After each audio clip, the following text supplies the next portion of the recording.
आप सभी को सुप्रभात और जय सद्गुरुदेव। नॉर्थ अमेरिका इंस्टीट्यूट ऑफ विहंगम योगा द्वारा आयोजित हिंदी साप्ताहिक सत्संग में आप सभी का स्वागत है, अभिनंदन है। मेरा नाम नीतू है और मैंने यह सत्संग एडिसन न्यू जर्सी से ज्वाइन किया है। आजकल के जीवन में हम अपने शारीरिक, मानसिक एवं सामाजिक जरूरतों और जिम्मेदारियों में पूरी तरह से व्यस्त हो चुके हैं। इस व्यस्तता में एक जरूरी चीज हम भूल गए हैं, वह है हमारी आत्मिक जरूरत। इसलिए यह वाकई में बड़े सौभाग्य और बड़े हर्ष की बात है कि हम अब अपने जीवन में विहंगम योग को जोड़कर आत्मा के वास्तविक चेतन आवश्यकताओं को भी पूरा करने का प्रयास कर रहे हैं। इसी प्रयास के क्रम में आज हम सभी इस सत्संग से जुड़े हैं। सत्संग आध्यात्म जगत की एक प्रमुख कड़ी है जो हमें हमारे जीवन के वास्तविक लक्ष्य से जोड़ता है। तो आइए बिना विलंब किए हम आज के इस सत्संग का आरंभ करते हैं। इस सत्संग में जुड़ने के साथ साथ अपने पूर्ण आध्यात्मिक विकास के लिए आप ब्रीदिंग और मेडिटेशन सेशंस में भी शामिल हो सकते हैं। डेली मेडिटेशन सेशन ज्वाइन करके डेली मेडिटेशन सेशन हर सुबह और शाम 7 बजे ईस्टर्न टाइम में इसी जूम लिंक पर आयोजित होता है। जैसा कि हम सब जानते हैं, स्वरवेद ज्ञान का असीम अथाह सागर है। यह ऐसा अद्वितीय सद्ग्रंथ है जिसमें सद्गुरुदेव ने अपनी चेतन समाधि में प्राप्त ज्ञान की धारा को उड़ेल दिया है और इस ज्ञान के सागर से हर सप्ताह एक मोती चुनकर हम उस पर विशेष चर्चा कर अपने बौद्धिक आधार से समझने का प्रयास करते हैं। आज के सत्संग में हम स्वरवेद ज्ञान की श्रृंखला को आगे बढ़ाते हुए स्वरवेद के दिव्य ज्ञान से जुड़ेंगे। हम सभी प्रयास करेंगे स्वरवेद के दोहे अपनी बुद्धि के धरातल से समझने के लिए और सद्गुरुदेव से प्रार्थना भी करेंगे कि यह ज्ञान हमें अनुभव से भी समझ में आने लगे। यह एक इंटरैक्टिव सेशन होगा, तो कृपया प्रश्न पूछें और अपने विचार साझा करें जब वक्ता दोहा और इनका अर्थ समझा दें। हमारे आज के वक्ता हैं सद्गुरुदेव के अनन्य शरण सेवावृत शिष्य योगेश श्री सागर जी। योगेश जी हमें निरंतर प्रेरित करते हैं अपने सेवा भाव और ज्ञान से। आए हम सभी स्वरवेद के दिव्य दोहे और उनका विस्तृत भाष्य श्रवण करें। जो आज का दोहा है वो पिछले सप्ताह भी हमने अ, उसकी शुरुआत की थी और उस दोहे का विस्तार से वर्णन और उसकी चर्चा एक सत्संग में या अनेक सत्संग में भी संभव नहीं है। तो हम आज के सत्संग में भी उसी दोहे पर चर्चा करेंगे। योगेश जी, आपसे निवेदन है कि हमें अपने ज्ञान और अनुभव से लाभान्वित करें। आप योगेश जी।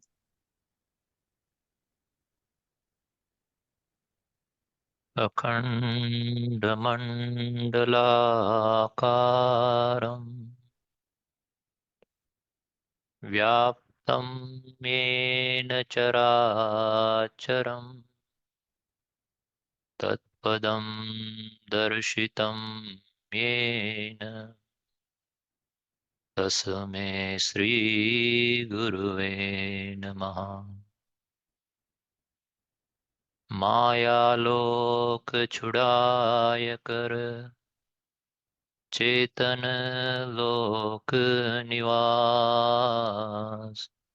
सद्गुरु ताको जानिए, भक्ति मुक्ति तेहि पास। परमेश्वर जीव साथ है, अमित काल गए बीत। जीव त्रिताप छूटा नहीं, बिन सद्गुरु महप्रीत। जन अधीन वंदन करे, केहि विधि की जैसे। वार पार की गम नहीं, नमो नमो मम देव।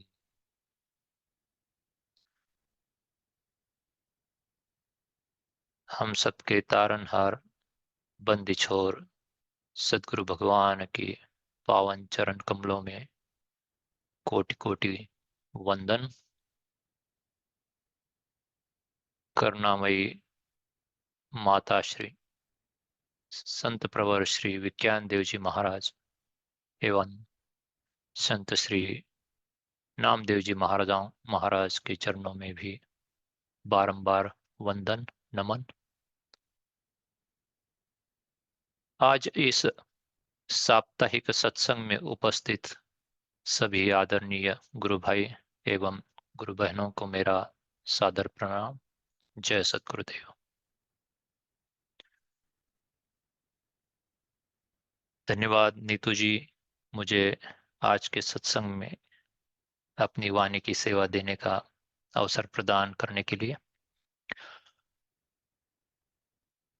जैसा कि नीतू जी ने कहा कि जिस स्वरवेद के जिस दोहे पर आज हम चर्चा करने वाले हैं, वह दोहा कुछ ऐसा दोहा है जिसकी चर्चा हम बैठकर कितने भी सत्संग में करें तो उसमें भरा ज्ञान कभी हम पूर्णता से स्पष्ट रूप से उसका निरूपण नहीं कर पाएंगे। जिन तत्वों की चर्चा सद्गुरुदेव ने प्रथम मंडल के प्रथम अध्याय के इस 90वें दोहे में की है, वह सारे तत्व अद्भुत है, अगम्य है, और इन पर जितनी हम चर्चा करें, जितना इनके बारे में जानने की कोशिश करें, उतना कम है। पिछले सप्ताह हम इस दोहे की जो पहली रचना है उसके बारे में हमने चर्चा की थी। हमें आज एक बार फिर से मैं इसको दोहरा देता हूँ। दोहा कुछ इस प्रकार है। एक सकल अस्कंभ है, एक चला वनहार। बद्ध मुक्त तत्व एक है, एक छुड़ा वनहार। जैसा कि हमने पिछले सप्ताह जाना था, जानने की कोशिश की थी कि इस संसार में 6 ऐसे नित्य पदार्थ है जिनका कोई कारण नहीं है, वो स्वयं कारण है। और स्वामी जी कहते हैं कि कारण का कोई कारण नहीं होता, कारण हमेशा नित्य और अनादि होता है। तो इन 6 पदार्थों में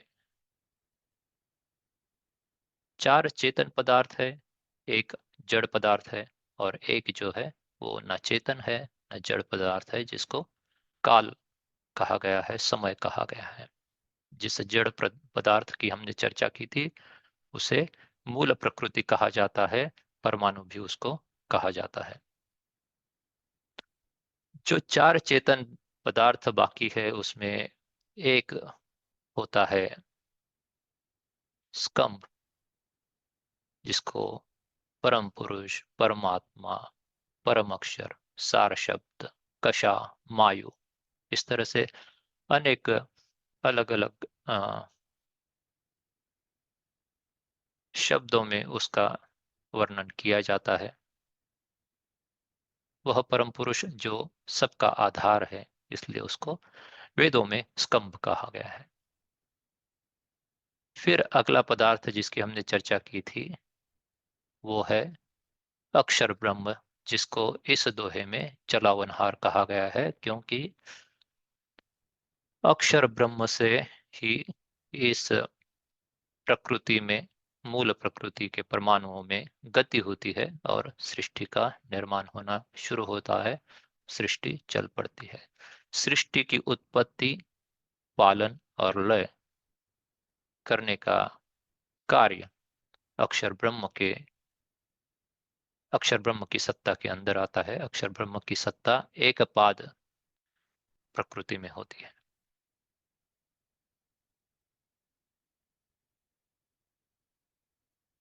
इसके बाद आज जिन दो चेतन पदार्थों की हम चर्चा करने वाले हैं, उसमें पहला जो तत्व है उसको स्वामी जी कहते हैं बद्ध मुक्त तत्व। इसी को जीवात्मा कहा जाता है। यह साधारण कोटि की आत्मा है। स्वामी जी ने आत्मा की चार कोटियां बताई है, जिसका वर्णन इस दोहे में आता है। तो तीसरी कोटि की जो आत्मा यहाँ पर है वो है बद्ध मुक्त तत्व या जीवात्मा। आत्मा के बारे में उसकी व्याख्या कुछ इस प्रकार से की गई है कि अतत निरंतरम कर्म फलानि प्राप्नोति वा स आत्मा। जीवात्मा वो है जो निरंतर कर्म करके उसके फलों को प्राप्त करती है।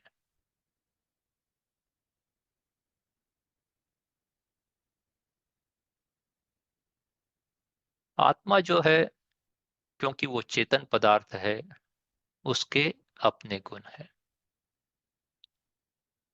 अक्सर हम चर्चा करते हैं निर्गुण और सगुण होने की। हम कहते हैं कि परमात्मा निर्गुण है, प्रकृति सगुण है।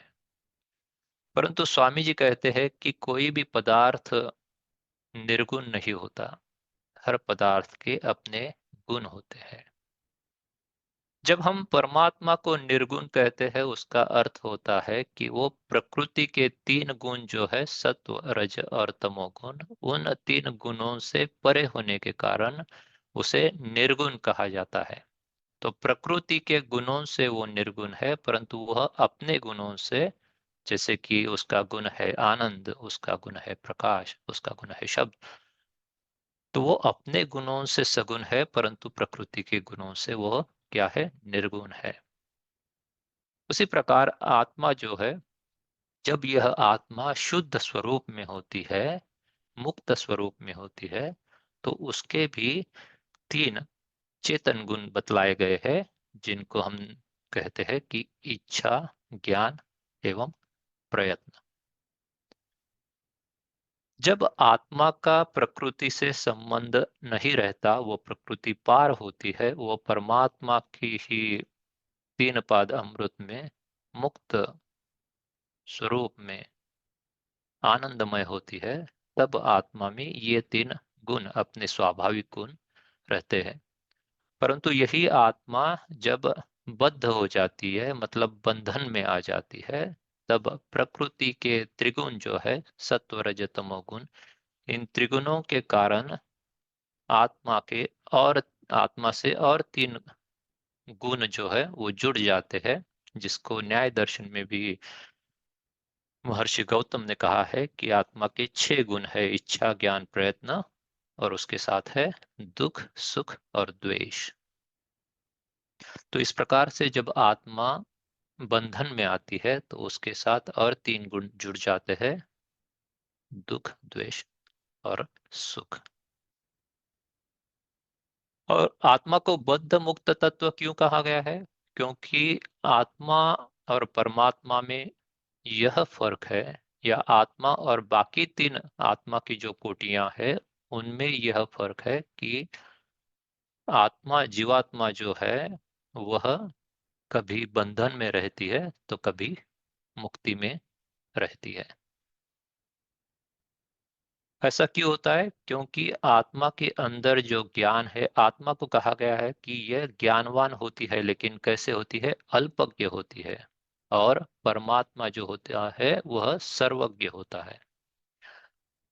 तो इसलिए आत्मा के अंदर जो ज्ञान है, वह ज्ञान उसका हमेशा निरंतर ह्रास विकास होता रहता है। वो कभी भी एक समान स्थिति में नहीं होता। जैसे कि प्रकृति में जब आत्मा होती है, तो प्रकृति के इन त्रिगुणों के कारण आत्मा के ज्ञान में भी कमी और वृद्धि हो जाती है। और वैसे भी क्योंकि आत्मा सर्वज्ञानी न होने के कारण, अल्पज्ञ होने के कारण, वो मुक्ति में होते हुए भी उसके ज्ञान में कमी ज्यादा हो जाती है और अशुद्धता का निर्माण हो जाता है, जिसके कारण उसका वहां से पतन हो जाता है, जिसकी चर्चा हम पहले कई सत्संगों में की है। जिसका मूल कारण है अहम ब्रह्मास्मि में। जब अज्ञान उदय हो जाता है आत्मा में, जब वो स्वयं को ही ब्रह्म समझने लगता है, तब उसमें जो अशुद्धता आती है उसके कारण उसका पतन शुरू हो जाता है और वह मुक्ति से बंधन में आ जाती है। अब जब आत्मा बंधन में आती है, तो अगर हम इस मानव शरीर की बात करें, तो उदाहरण के तौर पर जैसे कि मान लीजिए कि आप जिस घर के मालिक है, आप जिस मकान के मालिक है, उस मकान की पूरी जिम्मेदारी आपके सर पर होती है। उसका अ, पूरा जो अ, जो भी ठीक ठाक डागडुजी जो भी करना है, उसको ठीक से उसकी निगाह रखनी है। वो सब कुछ जो है, उसमें अगर कोई खराबी हो जाती है तो उसका भी जिम्मेदारी आपको लेना पड़ता है और आप ही को उसका अच्छा या बुरा जो स्थिति है वो भुगतना पड़ता है, एक मकान मालिक होने के कारण। वैसे ही जब आत्मा शरीर प्राप्त कर लेती है, तब उस शरीर से जब जो भी अच्छे बुरे कर्म होते हैं, मानव शरीर की बात कर रहा हूँ, तो जो भी अच्छे बुरे कर्म होते हैं, उन कर्मों का फल भी उस आत्मा को बंधन कारक होता है, क्योंकि उस शरीर से वह उस प्राकृतिक कर्मों से किए गए सारे कर्म का जिम्मा जो होता है, वह आत्मा होता है। इसलिए आत्मा को उसके फलों को भी प्राप्त करना पड़ता है और हर किए का उसे फल भुगतना पड़ता है। गीता में इसी को क्षेत्र और क्षेत्रज्ञ कहा गया है। क्षेत्र मतलब शरीर, क्षेत्रज्ञ मतलब आत्मा। उसमें भगवान श्री कृष्ण कहते हैं कि जो योगी क्षेत्र और क्षेत्रज्ञ की स्थिति को अनुभव करता है, मतलब उसकी पूर्णता जानकारी रखता है, मतलब क्षेत्र क्या है, क्षेत्रज्ञ क्या है, और क्षेत्रज्ञ के अंदर परमात्मा क्या है, मतलब शरीर क्या है, आत्मा क्या है, और आत्मा के अंदर परमात्मा क्या है, इसका ज्ञान जब किसी योगी को हो जाता है, तो वह परम पद को प्राप्त कर लेता है। तो इस प्रकार से गीता में भी आत्मा का बहुत ही बृहद वर्णन भगवान श्री कृष्ण ने किया है, क्योंकि गीता भी ब्रह्म विद्या का ग्रंथ है। और जिस स्वरवेद के ज्ञान की आज हम चर्चा कर रहे हैं, वह भी क्या है? ब्रह्म विद्या का ग्रंथ है। तो इस प्रकार से आत्मा जो है, वो एक चेतन पदार्थ है, जो कभी भी मुक्ति में रहता है, मुक्ति में रहकर परमानंद का अनुभव करता है, तो कभी अपने ही गलतियों के कारण, अपने ही अज्ञान के कारण बंधन में आकर कर्मों के फल को भोगता है। और जब हम प्रकृति की चर्चा पिछले सप्ताह कर रहे थे, तो हमने इस बात को जाना था कि इस प्रकृति से सृष्टि जो सृजन होती है, उसके 3 कारण बतलाए गए हैं। एक कारण जो है वो क्या है? स्वयं मूल प्रकृति है। जैसे कि मिट्टी से घड़ा बनता है, तो मिट्टी जो है, यहाँ पर मूल प्रकृति को हम मिट्टी कह सकते हैं। घड़ा क्या है? सृष्टि है। और उस मिट्टी से घड़ा बनाने वाला जो कुम्हार है, वो कौन है? अक्षर ब्रह्म है। तो अक्षर ब्रह्म को निमित्त कारण बताया गया है प्रकृति को उपादान कारण बताया गया है। और तीसरा जो कारण बताया गया है वो क्या है? आत्मा है, जिसको अ, साधारण कारण बताया गया है। तो इस सृष्टि के कारण तीन है, प्रयोजन दो है।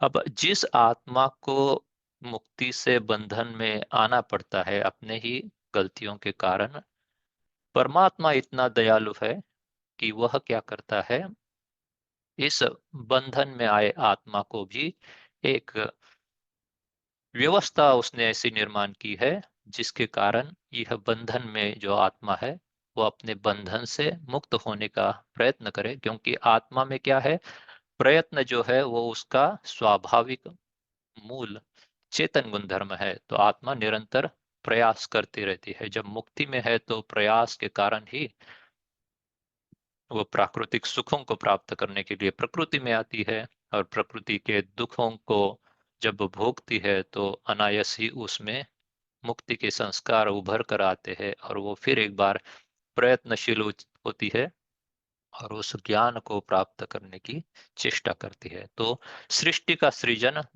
के दो प्रयोजन बताए गए हैं। एक है, आत्मा जब बंधन में होती है तो उसने किए गए कर्मों का फल स्वरूप उसको फल प्राप्त करने के लिए सृष्टि का निर्माण हुआ है, जहां आत्मा अपने कर्मों को भोगती है, अपने भोगों को भोगती है, और अपवर्ग मतलब फिर एक बार मुक्ति का मुक्ति की स्थिति प्राप्त करने के लिए प्रयत्नशील होती है। तो भोग और अपवर्ग, ये दो प्रयोजन इस सृष्टि के पीछे बतलाए जाते हैं। यह जो आत्मा है वह जब, जैसे कि मैं कह रहा था कि आत्मा और परमात्मा में ये फर्क है कि आत्मा अल्पज्ञ है, परमात्मा सर्वज्ञ है। और एक महत्वपूर्ण फर्क इसमें यह है कि आत्मा क्या है, अणु है। मतलब वो किसी भी क्षण में, किसी भी पल में, एक ही किसी भी समय में एक ही जगह पर होती है। वो एक ही वक्त दो जगह पर नहीं हो सकती। आत्मा का यह गुणधर्म है, क्योंकि आत्मा कैसी है, अणु आत्मा है। एक स्थान पर वो एक समय में उपस्थित हो सकती है। परंतु परमात्मा कैसी है, विभु आत्मा कहा गया है, जो सूक्ष्म अति सूक्ष्म है और बृहद अति बृहद है। मतलब वो संपूर्ण ब्रह्मांड को उसने व्याप्त किया हुआ है। वह सर्वव्यापक है। जहां भी आप अनुभव करना चाहेंगे वहां पर ब्रह्म उपस्थित रहता है। तो आत्मा और परमात्मा में ये फर्क है कि आत्मा किसी भी समय में एक स्थान पर होती है, क्योंकि वो अणु आत्मा है, परमात्मा विभु आत्मा है। तो यह अणु आत्मा जब मुक्ति से बंधन में आती है तो उसे अलग स्थितियों से गुजरना पड़ता है। और उसी प्रकार से जब वो बंधन से मुक्त हो जाती है या मुक्ति की ओर जाती है, तब भी उसे अलग अलग स्थानों से गुजरना पड़ता है। और इसीलिए आत्मचेतना अलग अलग मंडल को पार करती हुई, अलग अलग देहावस्था को पार करती हुई अंत में मुक्ति की अवस्था को प्राप्त करती है। इसी को अध्यात्म में 6 अवस्थाओं के माध्यम से समझाया गया है। स्वामी जी कहते हैं कि यह अवस्था कौन सी है। स्वामी जी कहते हैं, जागृत लय हो स्वप्न में, स्वप्न सुषोप्ति समाय, लय सुषोप्ति तुरिया मिले, तुरिया ज्योति बराय। तुरिया तुरियातीत में लय हो शब्द प्रकाश, तुरियातीत विलीन है आप्त परम प्रकाश। तो इन दो दोहों के माध्यम से स्वामी जी ने आत्मा की जो 6 अवस्थाएं होती है, जिन 6 अवस्थाओं से आत्मा गुजरती है बंधन से मुक्ति तक, उन 6 अवस्थाओं का इसमें वर्णन किया गया है। पहली अवस्था स्वामी जी कहते हैं जागृत अवस्था। जागृत अवस्था मतलब जब हमारी आंखें खुली रहती है, जब हमें प्रकृति का, सृष्टि का, बाहरी दुनिया का, संसार का ज्ञान होता रहता है, वह अवस्था हमारी जागृत अवस्था होती है। स्वप्न अवस्था वो होती है कि जब हमारी जो बाह्यकरण है वो अपना कार्य करना छोड़ देते हैं, शांत हो जाते हैं, परंतु मन फिर भी एक स्थान पर रुककर कुछ एक प्रकार से तब भी वो एक्टिव रहता है। उसमें चित्त के संस्कार फिर भी उभर कर आते हैं, जिनके कारण मन स्वप्न अवस्था को अनुभव करता है। वह दूसरी अवस्था होती है। जब मन भी शांत हो जाता है, उस पर प्रकृति का घोर तमोगुण छा जाता है और इंद्रिय भी शिथिल हो जाती, शांत हो जाती है, मन भी शांत हो जाता है, तब आत्मा तमोगुण से आच्छादित हो जाता है और उसकी उस अवस्था को सुषुप्ति अवस्था कहा गया है। ये जो तीन अवस्था है आत्मा की, हर व्यक्ति जो है रोज 24 घंटे में अनुभव करता है, जागृत, स्वप्न और सुषुप्ति। उसके आगे की सारी जो आगे की तीन अवस्थाएं जो एक योगी अनुभव करता है।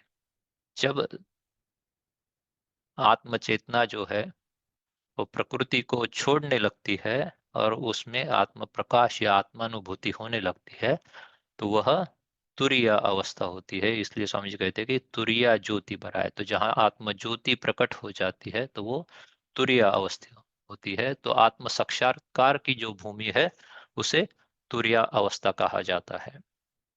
ये एक योगी की अवस्था होती है, सर्वसाधारण मनुष्य इसको अनुभव नहीं करता। तुरीय अवस्था के बाद आती है तुरीयातीत अवस्था, जब पर ब्रह्म का प्रकाश प्राप्त होने लगता है, जब शब्द प्रकाश प्राप्त होने लगता है और आत्मा के अपने गुण छूटने लगते हैं, तब जो अवस्था होती है उसको तुरीयातीत अवस्था कहा गया है। तुरीयातीत अवस्था भी आगे जाकर लय हो जाती है और आत्मा अंतिम अवस्था को प्राप्त कर लेता है, जिसको आप्त अवस्था कहा गया है। जब वह परमानंद को प्राप्त कर लेती है, परम प्रकाश को प्राप्त कर लेती है, तन्मय तदाकार हो जाती है, तब उसको आप्त अवस्था प्राप्त हो जाती है। तब परमात्मा का ज्ञान उसमें प्रवाहित होता है और वो परम सुख को अनुभव करने लगता है। तो इस प्रकार से आत्मा जो है 6 अवस्थाओं से गुजरती है: जागृत, स्वप्न, सुषुप्ति, तुरिया, तुरियातीत और आप्त। आत्मा के जो 6 देह बताए गए हैं, इनका भी इनसे सीधा सीधा संबंध है। स्थूल देह जागृत अवस्था, सूक्ष्म देह स्वप्न अवस्था, कारण देह सुषुप्ति अवस्था, महाकारण देह तुरीय अवस्था, कैवल्य देह तुरीयातीत अवस्था एवं हंस देह आप्त अवस्था। ये ऐसा क्यों होता है? क्योंकि जैसा मैंने कहा कि आत्मा अणु है और वो अलग अलग मंडल से, अलग अलग स्थान से, अलग अलग अवस्था से गुजरती है, क्योंकि उसके ज्ञान की ज्ञान का धरातल धीरे धीरे विकसित हो जाता है, बदलता जाता है और उसके अनुसार मनीषियों ने, ऋषियों ने इसको 6 अवस्थाओं में इसका वर्णन किया है, इसको समझाने का प्रयास किया है। अब पिछले सप्ताह जब मैं अक्षर ब्रह्म की चर्चा कर रहा था, तो मैंने एक अक्षर ब्रह्म को लेकर, जब हम योगाभ्यास की चर्चा कर रहे थे, योगाभ्यास में अक्षर ब्रह्म के अनुभव की चर्चा कर रहे थे, तो मैंने एक दोहे का उदाहरण लिया था, अ, जिसमें कहा था मैंने कि अक्षर ब्रह्म का प्रकाश प्राप्त होने के बाद परम प्रकाश को देखकर आत्मा संभ्रमित होती है। तो वह मेरा जो विवेचन था वो सही नहीं था, उसके लिए मैं क्षमा चाहूंगा। आज उसी दोहे को मैं फिर एक बार आप लोगों के सामने रखूंगा, क्योंकि वो आत्मा से जुड़ा हुआ है और आत्मा के अनुभव में जब अक्षर का ब्रह्म दिखने लगता है तब की वो अवस्था होती है। तो वो दोहा वो था: आगे को पग दीजिए शब्द होत झनकार, अलख पुरुष लख लीजिए अक्षर सकल पसार। तो अभी हमने देखा कि आत्मा की 6 अवस्थाएं बताई गई है। तो जब आत्मा अपने बाह्य शक्तियों को एकत्रित करके अंतर्मुख हो जाती है, अपने में स्थित हो जाती है, आत्म भूमि में स्थित हो जाती है, तब क्या होता है, तब आत्मा को अपना प्रकाश प्राप्त हो जाता है, आत्म साक्षात्कार हो जाता है। जब आत्म साक्षात्कार हो जाता है, तब आत्मा में यह भ्रम हो जाता है कि यह प्रकाश ब्रह्म का प्रकाश है। उस वक्त सद्गुरु की दिव्य वाणी उसको आगे बढ़ने का की आज्ञा देते हैं, आदेश करते हैं, और उस आत्मा को सद्गुरुदेव प्रकाश युक्त अक्षर ध्वनि का की ओर उसको संकेत करते हैं। इस संकेत को सद्गुरुदेव क्या कहकर बताते हैं, वेदों में इसका, उपनिषदों में इसका शब्द आया हुआ है, अयमात्मा ब्रह्म। मतलब यह आत्मा ब्रह्म है। और उस वक्त स्वामी जी कहते हैं तत्वमसि, मतलब यह वह आत्मा तुम हो, यह आत्मा ब्रह्म है। तो ये बहुत महत्वपूर्ण वाक्य है उपनिषदों में, जिनको लेकर स्वामी जी कहते हैं भाष्य में, सदगुरु आचार्य श्री प्रथम कहते हैं भाष्य में, इस दोहे के भाष्य में, कि इन ये जो स्थिति है आत्मा की, जहां पर सदगुरुदेव की दिव्य वाणी होती है और सदगुरु अक्षर की तरफ इंगित करते हुए उस आत्मा को, उस साधक को बताते हैं कि अयम आत्मा ब्रह्म, मतलब वह आत्मा ब्रह्म है। क्योंकि आत्मा अपनी स्थिति में, अपनी साक्षात्कार की स्थिति में स्थित हो जाता है, तो उसको आगे बढ़ने के लिए स्वामी जी उस अक्षर प्रकाश को दिखाते हैं और उसको बतलाते हैं कि वह अक्षर ब्रह्म है, वह ब्रह्म है। और यह क्या है, तुम क्या हो, तत्वमसि, तुम यह हो। तो उन दो आत्माओं में जो अंतर है वो वहां पर समझाया जाता है।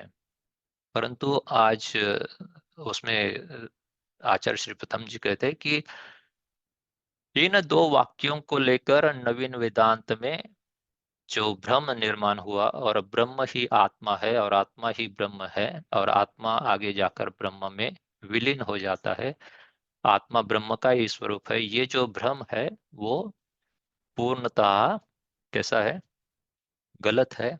वो असामंजस्य की स्थिति है, क्योंकि वो अनुभवपूर्ण बात नहीं है।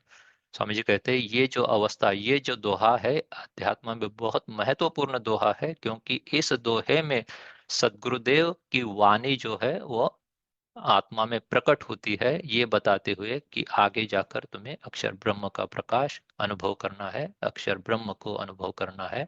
उसको बताते हुए जो है उपनिषदों में ये वाक्य आया हुआ है कि अयम आत्मा ब्रह्म और तत्वमसि। अंत में जब आत्मा परमात्मा से एकाकार हो जाती है, तब भी उसी को उपनिषदों में कहा गया है सर्व खलुम इदम ब्रह्म। मतलब तन्मय तदाकार की जो स्थिति हो जाती है सर्व ओर से आत्मा में, वह ब्रह्म अलग है, और तुम जो आत्मा हो वो अलग है। तो इस प्रकार से इस दोहे में जो अवस्था आत्मा की है वो आत्म साक्षात्कार की है, और आत्म साक्षात्कार के बाद परमात्मा की तरफ आगे बढ़ने के लिए, अक्षर ब्रह्म की ओर आगे बढ़ने के लिए सदगुरु की दिव्य वाणी उस आत्मा में प्रकट होती है और उसको आगे बढ़ने का आदेश देती है। तो इसी को और विस्तार से अगर हम चर्चा करें तो आत्मा और परमात्मा में जो फर्क है वो वेदों में कई जगह पर लिखा हुआ है। जैसे एक जगह द्वा सुपर्णा सयुजा सखया कहकर ये बतलाया गया है कि दो सुपर्ण, मतलब सुंदर पंखों वाले, अग्नि के स्वरूप के पंखों वाले दो पक्षी है, जो कैसे है, वो एक सखा भाव से एक दूसरे से मिले हुए हैं। सयुजा सखाया कहने का मतलब है कि वो सखा भाव से एक दूसरे से मिले हुए हैं। और ये किस प्रकार से एक दूसरे से जिन उनका निरंतर संबंध रहा है, तो उसकी चर्चा स्वामी जी विस्तार से स्वरवेद में करते हैं। स्वामी जी कहते हैं कि मकर तार से आत्मा निरंतर परमात्मा से जुड़ी रहती है। आत्मा का परमात्मा से कभी भी विच्छेद नहीं होता, कभी भी संबंध टूट नहीं जाता। आत्मा और परमात्मा निरंतर एक चेतन तंतु होता है, जिसे मकर तार कहा जाता है संतवाणी में। उसके माध्यम से आत्मा का निरंतर परमात्मा से संबंध रहता है। आत्मा और परमात्मा के दो अलग होने का संतवाणी में भी सदगुरु कबीर साहब ने कहा है। साहब कहते हैं कि चढ़ तरुवर दो पक्षी बैठे, एक गुरु एक चेला। चेला रहा सो चुनी चुनी खाया, गुरु निरंतर खेला। मतलब एक पेड़ पर, यह पेड़ कौन सा है? प्रकृति का, सृष्टि। तो सृष्टि में ये दो पक्षी ऐसे हैं, एक गुरु एक चेला। चेला रहा सो चुनी चुनी खाया, मतलब जो आत्मा है वो अपने कर्म फलों को भोग रही है, जबकि परमात्मा जो है वो सृष्टि में होते हुए भी कैसी है? उदास है, असंग है। स्वामी जी ने, जैसा हम अक्सर कहते हैं कि स्वामी जी ने स्वरवेद में हर चीज का, अध्यात्म के हर विषय का विस्तार पूर्वक ज्ञान उदेल दिया है। ऐसा कोई आध्यात्मिक प्रश्न नहीं है जिसकी आवश्यकता साधक को हो समझने की और उसका इसमें वर्णन न आया हो। जब हम आत्मा की चर्चा कर रहे हैं तो स्वाभाविक प्रश्न है कि फिर आत्मा का स्थान कहाँ पर है, आत्मा का स्वरूप क्या है, आत्मा का, यहाँ तक कि आत्मा कितनी सूक्ष्म है, क्या है, इसका कोई प्रमाण है? तो उपनिषदों में भी इसकी चर्चा आई हुई है। और स्वामी जी स्वरवेद के द्वितीय मंडल षष्ठम अध्याय में स्वामी जी कहते हैं कि बाल अग्र दस सहस के, भाग करे अनुमान, राई दसवा भाग में आत्म रूप पिछान। तो हमारे बाल के, सिर के बाल के 10 सहस्रवा भाग जो है वह उतना स्वरूप, उतना सूक्ष्म आत्मा है, ऐसा, ऐसी कल्पना करने के लिए स्वामी जी कहते हैं। वही श्वेताश्वेत उपनिषद में भी इसी की चर्चा आई हुई है। और फिर आत्मा का स्थान कहाँ पर है? तो स्वामी जी कहते हैं कि जिस प्रकार से दीपक घर में एक स्थान पर रहकर पूरे घर को प्रकाशित करता है, वैसे ही हमारे शरीर के अंदर आत्मा हृदय प्रदेश में रहकर पूरे शरीर को प्रकाशित करती है। स्वामी जी कहते हैं कि दीपक एक स्थान में सारा भवन प्रकाश, हृदय आत्म के तेज से देह संघात प्रकाश। तो हृदय प्रदेश में आत्मा का वास होता है। और ये आत्मा का स्वरूप कैसा बतलाया गया है कि बाल अग्र 10 सहस्र, 1000वां भाग बाल के अग्र का, इतना सूक्ष्म आत्मा की जो है मेजरमेंट बताई गई है, वो अनुमान लगाने के लिए कहा गया है, क्योंकि उसको हम सीधा सीधा अपने भौतिक परिमाण से नहीं जोड़ सकते। क्यों? क्योंकि आत्मा क्या है? आत्मा चेतन पदार्थ है, इसलिए उसको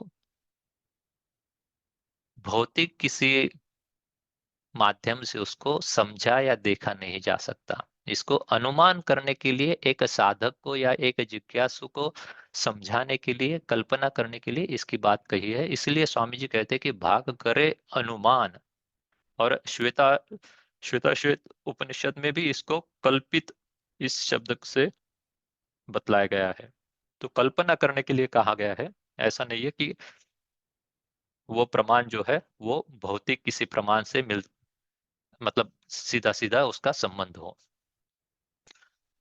तो अब जब ये बात है कि आत्मा का स्वरूप हम समझ रहे हैं, आत्मा का स्थान कहाँ पर है वो समझ रहे हैं, तो आत्मा को अपने अनुभव किस तरह से किया जाए? क्योंकि आज अगर हम देखते हैं तो आत्म स्वयं को पहचानने के लिए कई प्रकार के माध्यम बताए जाते हैं शरीर से। जैसे जप है, तप है, उपवास है, व्रत है, तीर्थाटन है, कई सारे बातें बताई जाती है। लेकिन स्वामी जी कहते हैं कि आत्मा को अगर जानना है तो ये सारे कर्म कांड करने की आवश्यकता नहीं है। स्वामी जी कहते हैं, आत्म जानन के लिए अन्य करन नहीं काज, आप को जानता सुमिरन पुरुष सकाज। तो आत्मा किसी भी भौतिक कारणों से खुद को नहीं पहचान सकती। जब सारे भौतिक कर्ण शांत हो जाते हैं, चेतना एकाग्र हो जाती है, एक अवस्था में पहुंच जाती है, तब जो है आत्मा का प्रकृति से संबंध छूट जाता है। जब मन और प्राण का लय हो जाता है, जब संसार ही नहीं रहता आत्मा के अंदर, तब आत्मा जो है अपने आप को अनुभव करती है। उस वक्त आत्म साक्षात्कार की स्थिति प्राप्त हो जाती है। तो इसलिए आत्मा को जानने के लिए किसी भी और भौतिककरण का उपयोग नहीं किया जा सकता। एक योगाभ्यास है जिसके माध्यम से एक ऐसी अवस्था आएगी जहां पर आत्मा स्वयं का ही अनुभव कर लेगी, किसी भी बाकी यंत्र तंत्र से, अपने करण से उसको नहीं समझा जा सकता।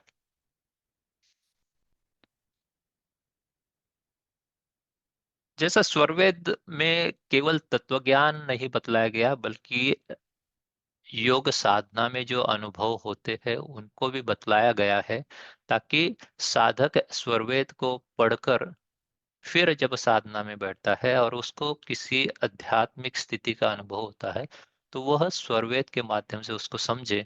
इसी कारण से स्वामी जी ने स्वरवेद का जो है सृजन किया है, ताकि साधक अच्छे से उस तत्व ज्ञान को समझे और साधना में उसको अनुभव करे। एक ऐसा ही आत्मा से जुड़ा और एक दोहा स्वामी जी बताते हैं, जो जो बार बार हम लोगों को ये समझने के लिए, सोचने के लिए प्रवृत्त करता है कि स्वामी जी ने जो कहा है कि साधना के पूर्व में हमें स्वरवेद का पाठ करना चाहिए, ताकि साधना में हमारी प्रगति हो। क्यों? क्योंकि स्वरवेद में साधना से जुड़े कई ऐसे दोहे हैं जिसका अनुभव जो है उसमें लिखा हुआ है। ऐसा ही एक दोहा हम लेते हैं और फिर आखिरी जो तत्व है चेतन पदार्थों का, उसकी हम चर्चा करेंगे। स्वामी जी कहते, अब चल उषा काल है, नौबत बाजत द्वार, इधर उधर मत देखिए, चढ़िए सुरति समार। तो ये विशेष आत्मा की ऐसी अवस्था है जहां पर जो है आत्मा को जब ब्रह्म का प्रकाश प्राप्त होने लगता है, उस वक्त की ये स्थिति है। कितना सुंदर दोहा अ, है ये, बड़ा ही अलंकृत दोहा है। जैसे कि सुबह भोर में जब अभी तक सूर्य का प्रकाश, मतलब सूर्य का उदय नहीं हुआ है, लेकिन जो एक संध्या की स्थिति होती है, पूरी तरह से अंधेरा नहीं होता लेकिन पूरी तरह से प्रकाश भी प्रकट नहीं हुआ होता, वो जो स्थिति है, उसी प्रकार की स्थिति आत्मा में निर्माण हो जाती है। साधना में वो आत्मा अनुभव करने लगता है। जब ब्रह्म का प्रकाश धीरे धीरे आत्मा को प्राप्त होने लगता है, उसके पूर्व जो है आत्मा के अंदर जो अज्ञान तिमिर है, वो उसका धीरे धीरे नाश होने लगता है। वो जो स्थिति है उसकी बात स्वामी जी यहाँ उषा काल के शब्द को उपयोग करके समझाने का प्रयास करते हैं, ताकि व्यक्ति अपने भौतिक जीवन में हो रहे चीजों को, घटने वाली घटनाओं को समझकर इस अध्यात्म के गूढ़ तत्वों को जानने की कोशिश करे। इसलिए अक्सर अध्यात्म में भौतिक स्थितियों का या भौतिक चीजों का एक उपमा के तौर पर उपयोग किया जाता है। वैसे स्वामी जी यहाँ बता रहे हैं कि अब चल उषा काल है, तो उषा काल में जिस प्रकार से सूर्य तो प्रकट नहीं हुआ है, लेकिन अंधेरा भी अब धीरे धीरे खत्म होने लगा है। वो अवस्था जब आत्मा की आती है कि ब्रह्म प्रकाश धीरे धीरे उसे मिलने लगता है, तब स्वामी जी क्या कहते हैं कि नौबत बाजत द्वार। तो जिस द्वार पे आत्मा पहुंच जाती है, उस वक्त वहां पर इस सिर में, ब्रह्मांड में जो 10 अनहद का सुगम एक प्रकार से संगीत उस आत्मा को अनुभव में आता है, उस साधक को अनुभव में आता है। उसकी चर्चा स्वामी जी यहाँ कहते हैं कि नौबत बाजत द्वार, उस द्वार पे जहाँ चेतना आत्मा की पहुंच चुकी है, वहां पर उन सारे 10 अनाहतों का बहुत ही सुगम संगीत उसको सुनने में आता है, अनुभव में आता है। फिर स्वामी जी एक प्रकार से उसको सचेत करते हैं, कहते हैं कि इधर उधर मत देखिए, चढ़िए सुरति समार। तो कहीं भी अपनी चेतना को डिस्ट्रैक्ट ना करते हुए, कहीं पे भी उसको विचलित ना करते हुए, एक उस स्थान पर केंद्रित करते हुए अपनी सुरति को आगे बढ़ाने की स्वामी जी वहां पर आदेश देते हैं, ताकि वह ब्रह्म का प्रकाश प्राप्त करे, उसको अनुभव करे। तो इस प्रकार से आत्मा के बारे में हम काफी कुछ चर्चा कर सकते हैं। स्वरवेद में कई जगहों पर आत्मा का वर्णन आया है, आत्मा से जुड़ा सीधे दोहे बतलाए गए हैं, और किस तरह से आत्मा का विकास होता है अध्यात्म में, साधना में, उसकी भी चर्चा की गई है। अष्ट चक्र की चर्चा की गई है, नव कमल की चर्चा की है, दशम द्वार की चर्चा की है, एकादश खिड़की की चर्चा की है। आत्मा के बारे में कहने के लिए बहुत कुछ है, लेकिन समय की एक मर्यादा है, हमें आगे बढ़ना चाहिए। 11:25 हो गए हैं।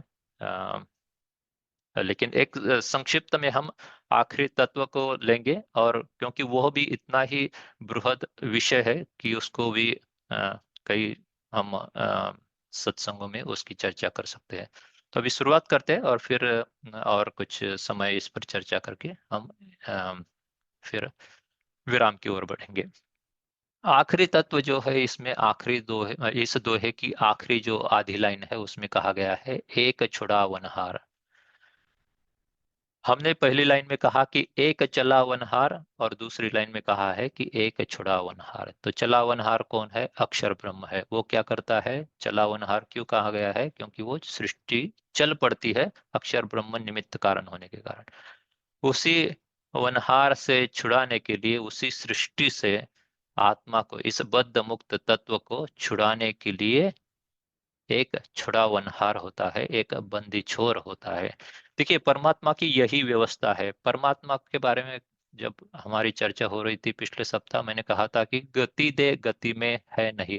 मतलब परमात्मा की ऐसी परमात्मा ने ऐसी व्यवस्था कर रखी है कि उसको स्वयं कुछ भी, किसी भी पदार्थ में, किसी भी स्थिति में, किसी भी वस्तु में, किसी भी क्रिया में स्वयं को क्रियान्वित करने की आवश्यकता नहीं पड़ती। स्वयं को उसमें अ, क्या शामिल होने की आवश्यकता नहीं पड़ती।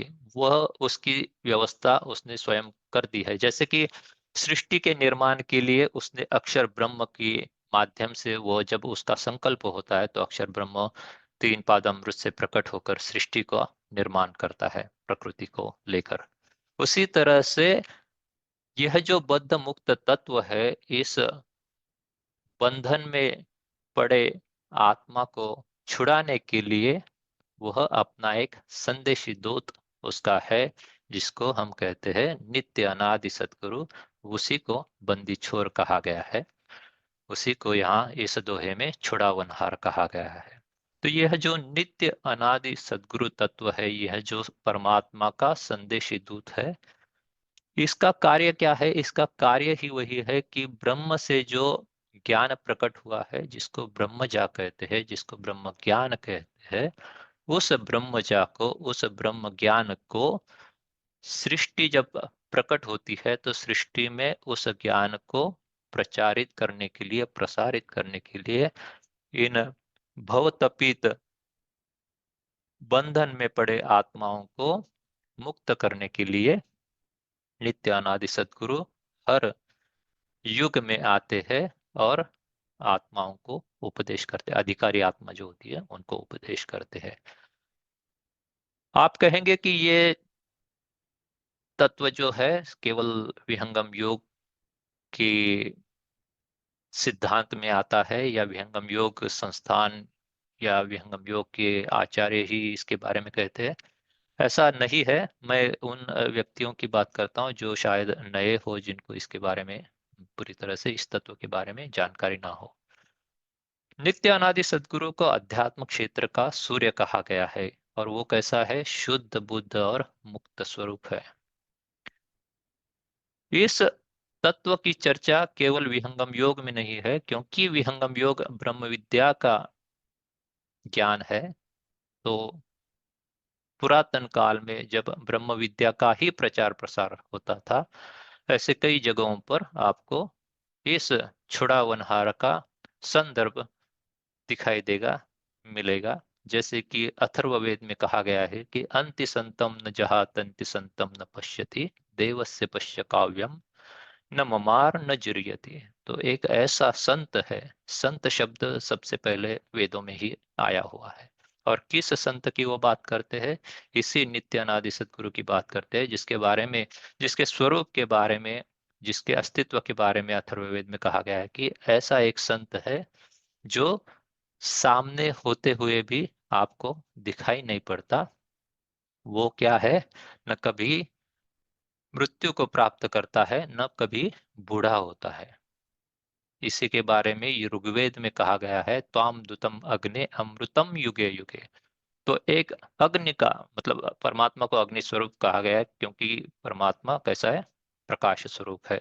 तो उसका दूत त्वाम दुतम अग्नि, अग्नि का दूत मतलब उस परमात्मा का दूत, अमृतम युगे युगे मतलब हर युग में। उसको अमृत भी कहा गया है क्योंकि वो कैसा है? अविनाशी है। वो अपने आप में एक अलग चेतन पदार्थ है। ना वो कोई साधारण जीवात्मा है, ना ही वो ब्रह्म है, ना ही वो परमात्मा है। न जीव, न शिव, न ईश। इस तरह से स्वामी जी ने स्वरवेद में उसकी चर्चा की है। उसको मानव रूप अमानव देव भी कहा गया है। मतलब वह मानव रूप में प्रकट होता है, लेकिन उसका जो शरीर है वो जिस प्रकार कोई भी पदार्थ सृष्टि में पंच महाभूतों से बनता है, वैसे यह जो नित्य अनादि सद्गुरु तत्व है, वह जब शरीर धारण करते हैं हर युग में, तो उनका जो शरीर होता है वो इन पंच तत्वों से नहीं बनता, बल्कि वो अपना एक अलग शरीर निर्माण कर लेता है ईश्वर की संकल्प से। इसीलिए उसको जो जो आत्मा का जो 6 देह कहे गए हैं, उसके परे का 7वां देह कहा जाता है। स्वामी जी ने इसकी चर्चा भी स्वरवेद में की है। संकट मोचन में स्वामी जी कहते हैं कि यह जो बंदी छोर है, वह उसको वेदों में अत्रि कहा गया है। अत्रि इस शब्द का अर्थ होता है कि जो 3 स्थानों में भ्रमण करता है, उसको अत्रि कहा गया है। तो वो 3 स्थान क्या है? स्वामी जी संकट मोचन में कहते हैं कि आत्म भूमि जग भूमि में और भूमि 3 पाद, गमन करो 3 भूमि में, अत्रि भनत श्रुतिवाद। तो वेदों में इनको अत्रि कहा गया है, जो आत्मा में प्रकट होकर ज्ञान देता है। कभी संसार में प्रकट होते हैं, तो कभी 3 पाद अमृत में भ्रमण करते हैं। इस प्रकार से तीनों भूमियों में उनका भ्रमण होता है, इसलिए उनको अत्रि भी कहा गया है।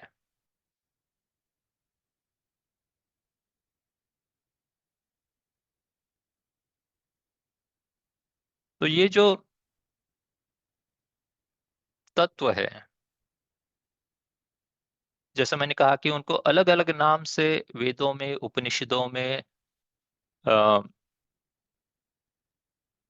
इवन कई जैसे महाभारत में भी उनको हिरण्यगर्भ करके उनका उल्लेख किया है।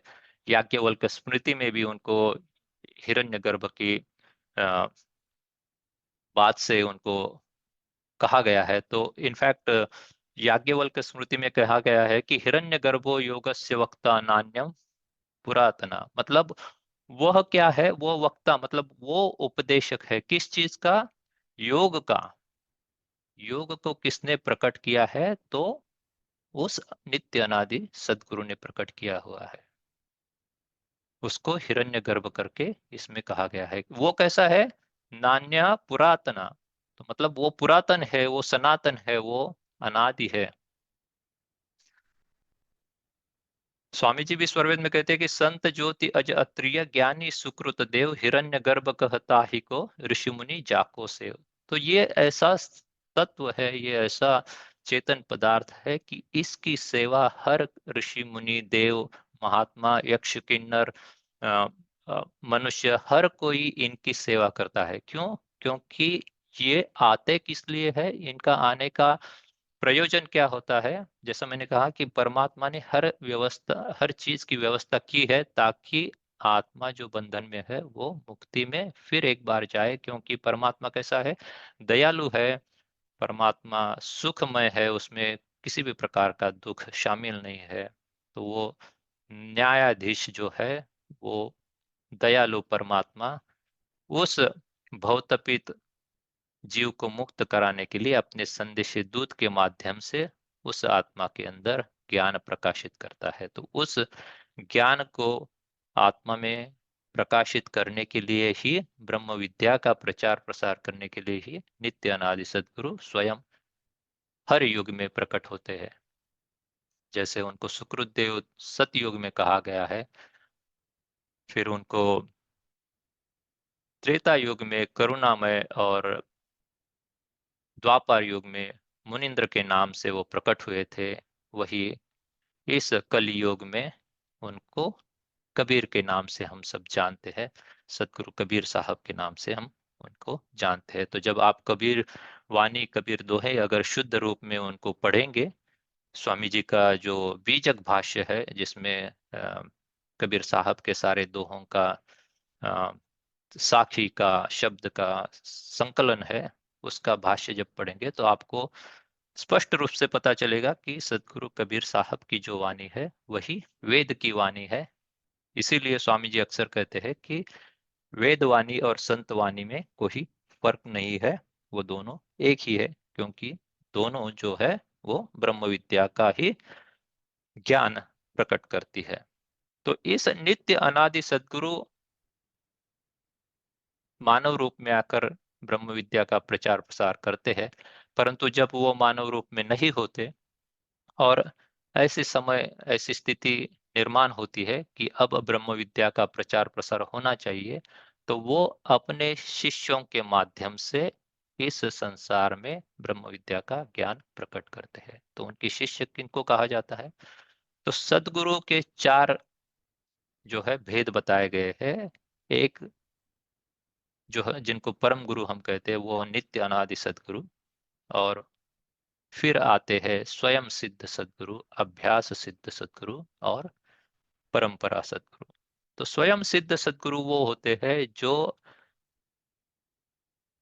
मुक्ति से, जो तीन पाद अमृत से प्रकट होते हैं अपनी इच्छा से या परमात्मा की आदेश से या नित्य अनादि सदगुरु के आदेश से वो स्वयं प्रकट होते हैं। वो मुक्त आत्मा वैसे होते हैं कि जिनको साधन अभ्यास की आवश्यकता नहीं होती, उनमें ईश्वरीय ज्ञान मूलतः ही स्थित होता है और वो आकर ब्रह्म विद्या का प्रचार प्रसार करते हैं। उनको ही वशिष्ठ कहा जाता है, वेदों में उनको वशिष्ठ कहा गया है। स्वामी जी ने भी इसकी चर्चा स्वरवेद में की गई है। तो स्वयं सिद्ध सदगुरु वो होते हैं जो मुक्तिधाम से आकर अधिकारी आत्माओं को ब्रह्म विद्या का ज्ञान देते हैं। उन्हें किसी भी प्रकार की साधना, उन स्वयं सिद्ध गुरुओं को किसी भी प्रकार की साधना करने की आवश्यकता नहीं होती। अभ्यास सिद्ध सद्गुरु जो होते हैं वो अपनी कठिन परिश्रम से, कठिन पुरुषार्थ से, महापुरुषार्थ से वो साधन अभ्यास करके उस ब्रह्म विद्या के ज्ञान को प्राप्त कर फिर नित्य अनादि सद्गुरु की छत्र छाया में उस ज्ञान को प्राप्त करके नित्य अनादि सद्गुरु के परीक्षा फलवत उन्हें सद्गुरु का पद प्राप्त हो जाता है।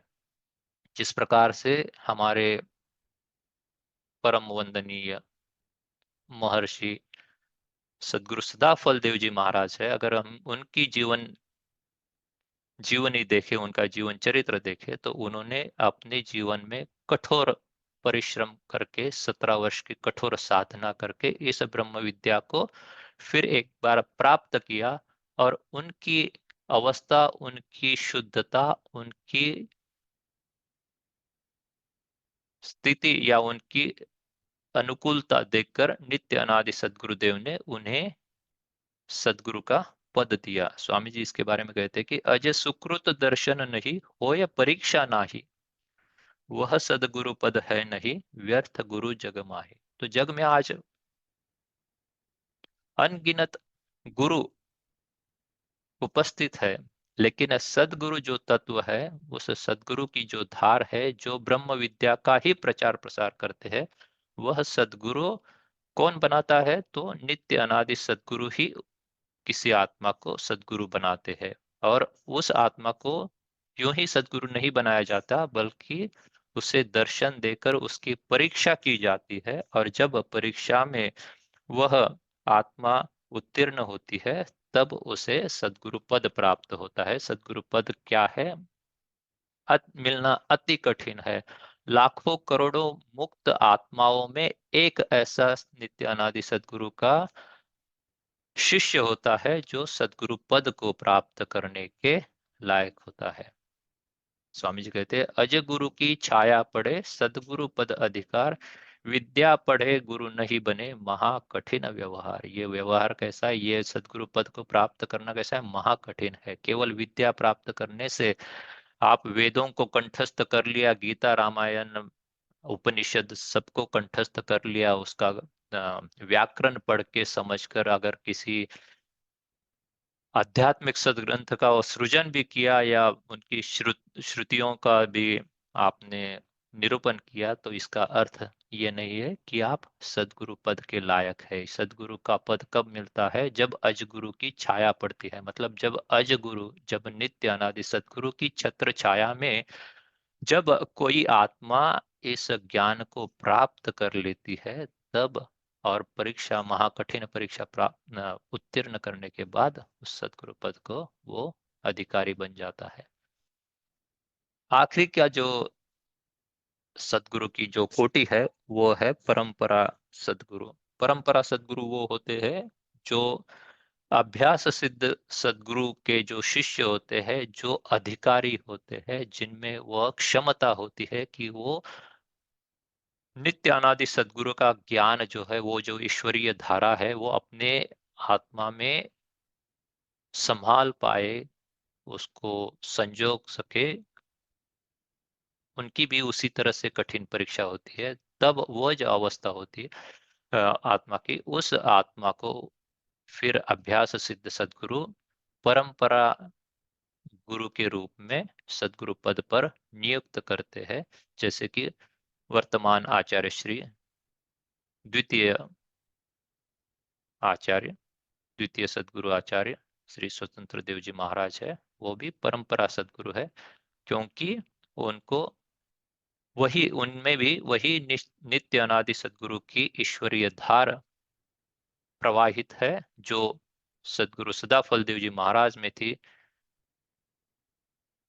जो स्वयं सिद्ध सदगुरुओं में होती है, वही ईश्वरीय धार उनमें है। और उनको एक उत्तराधिकारी के रूप में वह ज्ञान उनमें प्रवाहित किया जाता है।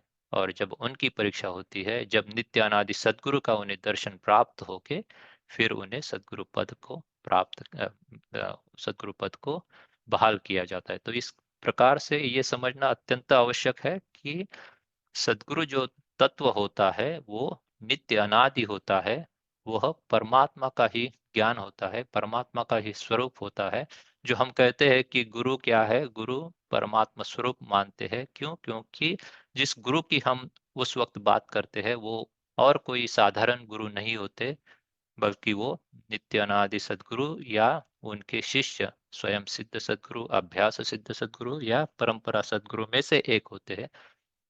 वो ब्रह्म स्वरूप होते हैं, वो परमात्मा स्वरूप होते हैं, क्योंकि परमात्मा का संपूर्ण ज्ञान उनमें निरंतर प्रवाहित होता रहता है। तो वह ऐसा विषय है कि उस पर हम कितनी भी चर्चा करें तो वो कम ही पड़ेगी। तत्व वो जो है, वो अद्भुत है, महान है, गूढ़ है, रहस्यमय है। और इसलिए सर्वसाधारण व्यक्ति को उसके बारे में समझना बहुत कठिन है। तो समय को देखते हुए हम यहीं पर आज विराम लेंगे। इस पर अगर और कुछ चर्चा करनी है, प्रश्न है तो फिर उस पर चर्चा की जा सकती है। तो इसी बात के साथ मैं अपनी वाणी को यहीं पर विराम देता हूँ। बोलिए सद्गुरुदेव भगवान की जय। आप नीतू जी। जय। जी, बहुत बहुत धन्यवाद आपका योगेश जी। आपने इतने विस्तार से इस दोहे को समझाया और अध्यात्म के इतने गूढ़े रहस्यों को हमारे सामने रखा। अनेक अलंकृत दोहे आपने और भी समझाए स्वरवेद से, और उपनिषद, वेद, संकट मोचन, आपने सभी को जोड़कर आपकी वाणी को सुनते हुए जो अनुभव हो रहा था वो भी अपने आप में ही एक दिव्य अनुभव था। तो आपका बहुत बहुत धन्यवाद योगेश जी। समय को देखते हुए हम कुछ प्रश्न ले सकते हैं। हम लोग 5-10 मिनट और चर्चा कर सकते हैं। किसी को कोई प्रश्न हो या अपने विचार शेयर करना चाहते हो तो कृपया आगे आएं।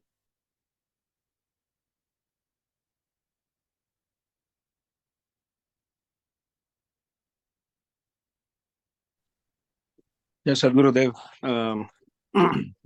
योगेश जी, बहुत आपने तो पूरा स्वरवेद को ही उड़ेल दिया आज।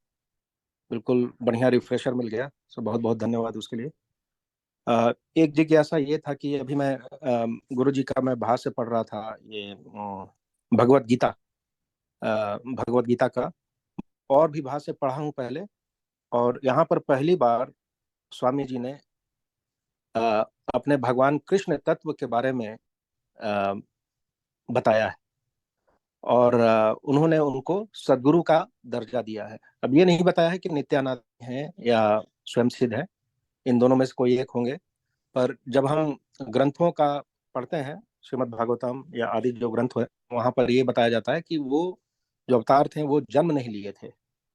तो उस अनुसार जैसा मुझे लगता है कि वो भी नित्यानादि सदगुरु सत्ता ही होंगे। और बहुत विस्तार से वर्णन किया है इसमें, अभी तो मैं पढ़ ही रहा हूँ। और अम, अ, तो उसके उसके ऊपर यदि आप थोड़ा सा कुछ बोल सकते हैं तो अच्छा रहेगा। और उसका एक फॉलो अप ये भी प्रश्न था कि उन्होंने जब भगवत गीता, जब वो बता रहे थे अर्जुन को युद्ध भूमि में, तो क्या उस वक्त काल को रोक दिया गया था या नहीं रोका गया था? और अगर रोक दिया गया था तो ये जो तत्व जो है, काल तत्व जो है, छठवां, जो न जड़ है न चेतन है, तो क्या सदगुरु की क्षमता में है वह कि काल को भी थोड़ी समय के लिए गति रोक दी जाए? ये दो चीज हैं, यदि आप वाणी से थोड़ा एनलाइटन करें। धन्यवाद। जी, जय सद्गुरुदेव निरंजन जी। मुझे गीता भाष्य, स्वामी जी का गीता भाष्य पढ़ के कुछ समय हुआ है। जहाँ तक मुझे याद है, स्वामी जी ने प्रस्तावना में भगवान श्री कृष्ण के बारे में कहा है, और समय समय से जो श्लोक आए हैं उसमें भी भगवान श्री कृष्ण की चर्चा की है। लेकिन मैं शायद पूरी तरह से ये जानता नहीं हूँ कि स्वामी जी ने स्पष्ट रूप से उन्हें सदगुरु पद, मतलब सदगुरु तत्व कहा है या नहीं। लेकिन उन्होंने ये जरूर कहा है कि भगवान श्री कृष्ण और परमात्मा दो अलग तत्व है, और इसकी चर्चा भगवान श्री कृष्ण स्वयं अलग अलग अध्यायों में करते हैं। जैसे कि 13वां 14वां अध्याय है, 15वां अध्याय है, तो उसमें परमात्मा का अलग जो वर्णन किया गया है, अक्षर ब्रह्म का अलग वर्णन किया गया है। तो वो दर्शाता है कि भगवान श्री कृष्ण हमेशा जो गीता बताई है वो एक गुरु के रूप में अर्जुन को बतलाई गई है। और जब आप गुरु में अपना सब कुछ समर्पित करते हैं तो वो परमात्मा को प्राप्त होता है। ऐसा वो संदेश भगवान श्री कृष्ण देते हैं, ऐसा स्वामी जी ने उसमें कहा है। अब जगत गुरु लोग कहते हैं, ऐसा शायद स्वामी जी ने प्रस्तावना में कहा है अ, भगवान श्री कृष्ण के बारे में। परंतु वो सदगुरु थे या नहीं, या स्वामी जी उनको सदगुरु कहते हैं या नहीं, ये इसको मुझे फिर एक बार पढ़ना पड़ेगा। लेकिन अगर कोई ज्येष्ठ गुरु भाई या गुरु बहन है जिन्होंने जिनको इसके बारे में और जानकारी है तो वो उस पर बता सकते हैं। अब रही बात आपकी काल की, तो अब वो उस स्थिति की जानकारी मुझे नहीं है कि उस वक्त मतलब स्वामी जी के किसी साहित्य में मैंने इसके बारे में नहीं पढ़ा है कि काल को रोक दिया गया था, या किस प्रकार से उतना समय जो है वो भगवान श्री कृष्ण ने अर्जुन को गीता बताई, या जब वो गीता बता रहे थे तो बाकी लोगों के साथ क्या हो रहा था, या वो क्या वो केवल खड़े थे, क्या था, जो भी बातें आती है तो उसकी चर्चा तो स्वामी जी ने शायद नहीं की है, जो मुझे मतलब याद नहीं है की होगी तो।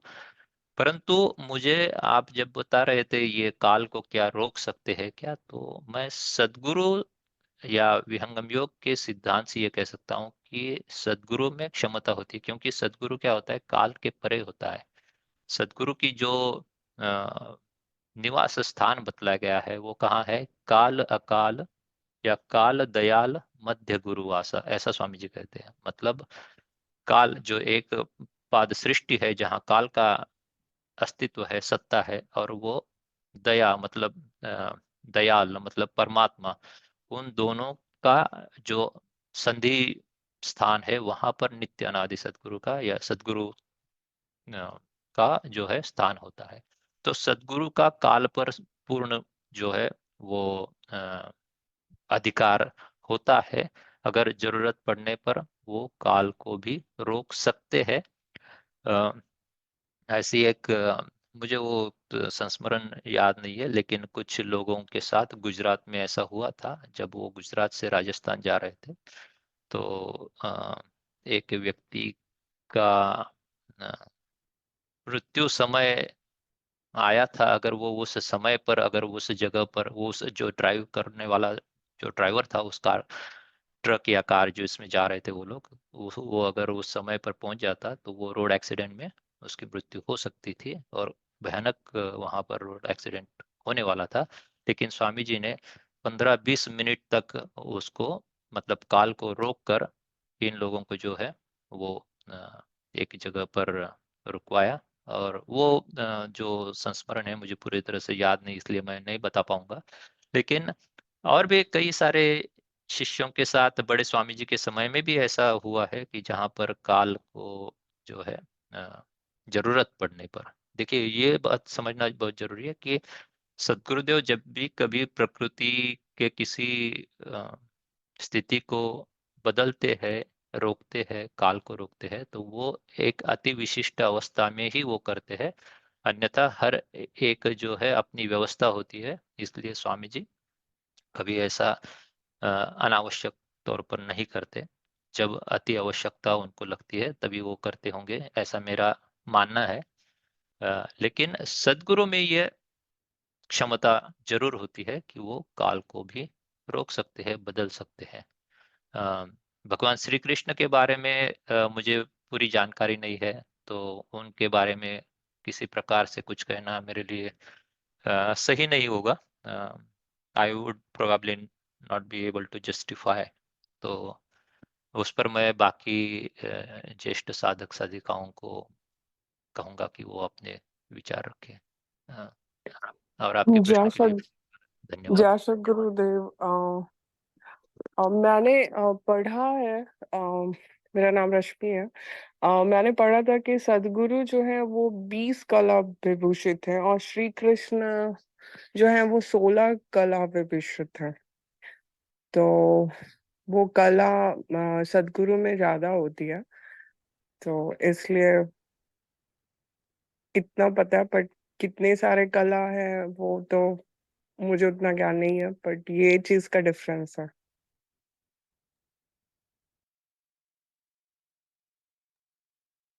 और एक बहुत बहुत महत्वपूर्ण धन्यवाद। बात तो उसमें ये, जहाँ तक मैं समझता हूँ कि सदगुरु जो होते हैं वो केवल ब्रह्म विद्या के प्रचार के लिए ही आते हैं।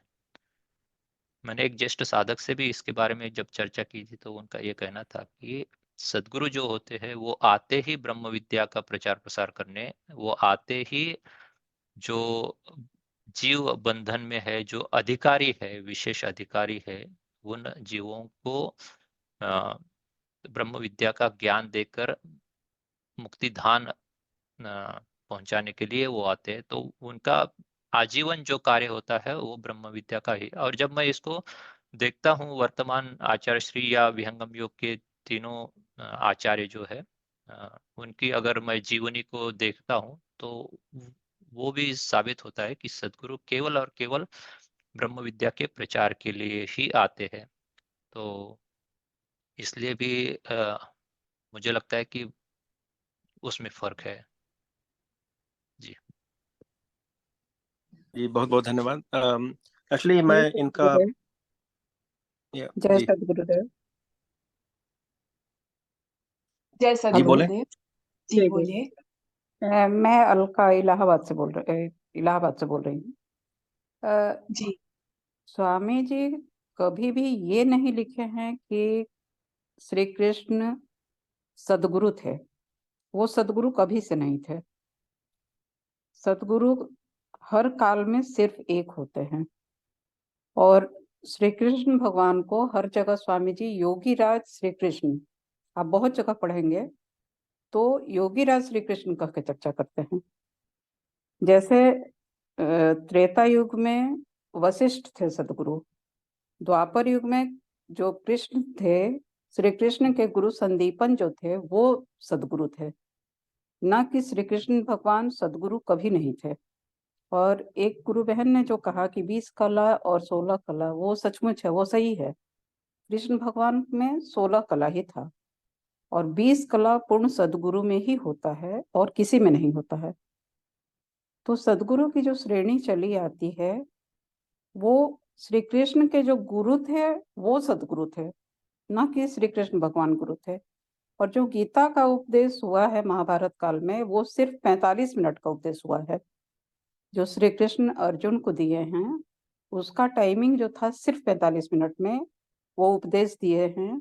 पर अर्जुन इतना बड़ा साधक था कि उसको प्रथम से लेके पंचम भूमि तक, गीता में तो सब कुछ है, वो पूरा 5 भूमि का उपदेश उनको सिर्फ 45 मिनट में हो गया था। तो श्री कृष्ण भगवान एक योग्य गुरु थे और अर्जुन जो थे एक योग्य शिष्य थे। दूसरा जो प्रश्न काल का था उसमें मैंने एक बार पढ़ा है कि बड़े स्वामी जी कहीं जा रहे थे और पीछे से उनका एक सेवक साथ में था। तो उन सेवक के मन में ये भाव आता है कि क्या स्वामी जी में इतनी बड़ी शक्ति है कि अभी वो दिन के 12 बज रहे थे कि क्या ये शक्ति है कि अभी इस दिन को रात में बदल दे, जैसा कि जयद्रथ के वध में हुआ था जो श्री कृष्ण भगवान किए थे कि सूर्य को अस्त ही नहीं होने दिए थे। तो उस समय स्वामी जी ठीक 12 बजे इतना अंधेरा हो गया कि आधे घंटे तक उसी से को टॉर्च जला के चलना पड़ा।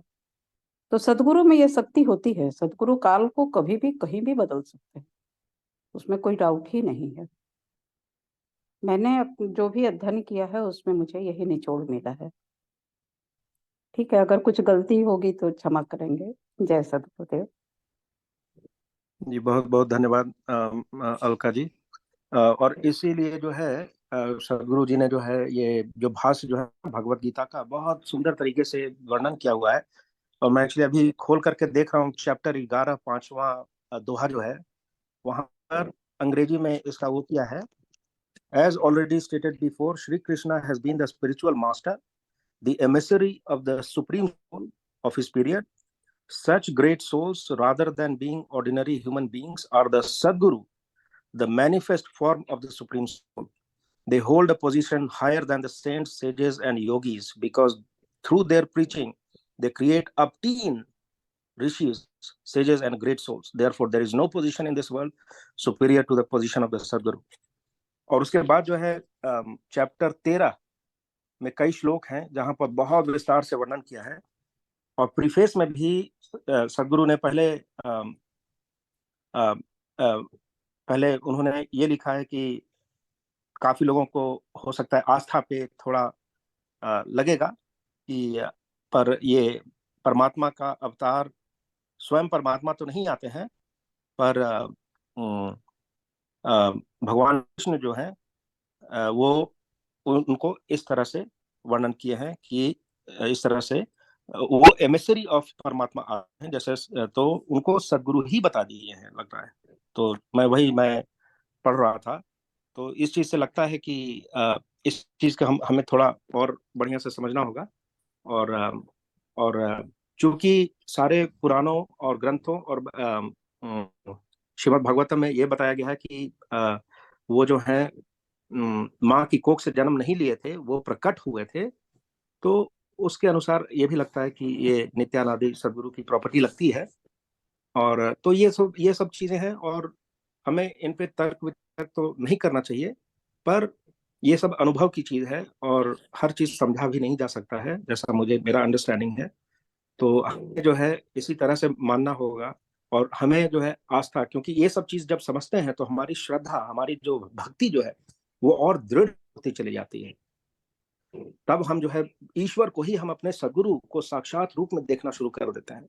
और ये भक्तों के लिए अगर प्रकट हो जाएगा तो समझ लीजिए कि फिर तो भक्ति बहुत ज्यादा दूर नहीं रह जाती है। तो ये मेरा समझना था, इसलिए मैंने ये प्रश्न किया था। धन्यवाद।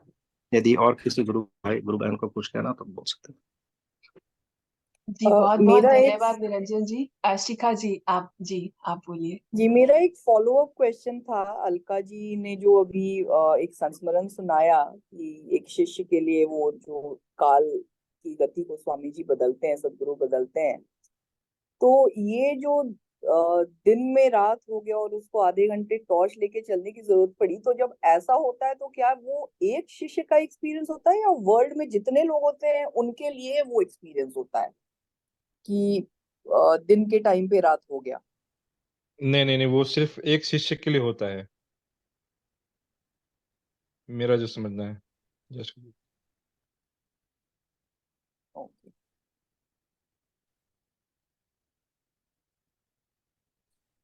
जी बहुत बहुत धन्यवाद निरंजन जी आपके इन प्रश्नों के लिए। और योगेश जी, अलका जी, रश्मि जी, शिखा जी, और मैं नाम नहीं देख पाई, शशि जी, इस चर्चा को आगे बढ़ाने के लिए। तो हम आशा है कि हम आगे आने वाले सत्संगों में इस पर और चर्चा करेंगे। सारे प्रश्न ही एक दूसरे से रिलेटेड हैं अध्यात्म में। तो अब समय को देखते हुए हम आगे बढ़ना चाहेंगे, पर मैं 1-2 मिनट के लिए आग्रह करूंगी, अगर कोई इस सत्संग से नए जुड़े हैं, वो अपना इंट्रोडक्शन देना चाहते हैं कि आपको इस सत्संग के बारे में कैसे पता चला और आपको कैसा लगा, तो आप प्लीज आगे आएं और शेयर करें।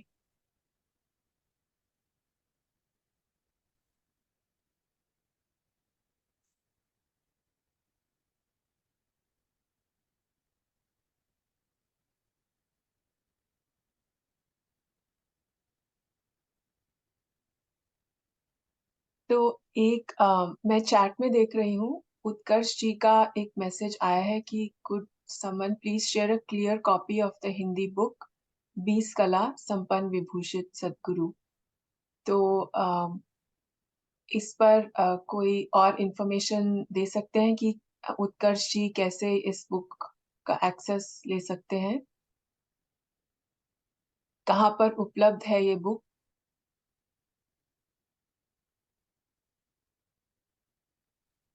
किसी बुक में ही स्वामी जी ने उसको आखिरी में लिस्ट किया हुआ है, शायद मुझे लगता है आचार्य श्री प्रथम जी के एक इसमें आलेख में था वो। मैं ढूंढने की कोशिश करता हूँ, शायद मेरे पास है। जैसे ही मिलेगा तो मैं ग्रुप पर डाल दूंगा। जी बहुत बहुत धन्यवाद योगेश जी। तो थैंक अब यू। हम जय सद्गुरुदेव। स्कैन कॉपी भी जैसे चलेगी।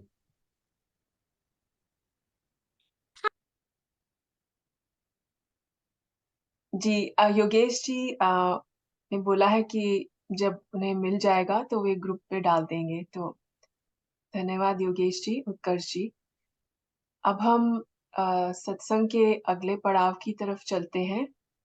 जो है वॉरियर और इंडक्टीज ऑफ द वीक।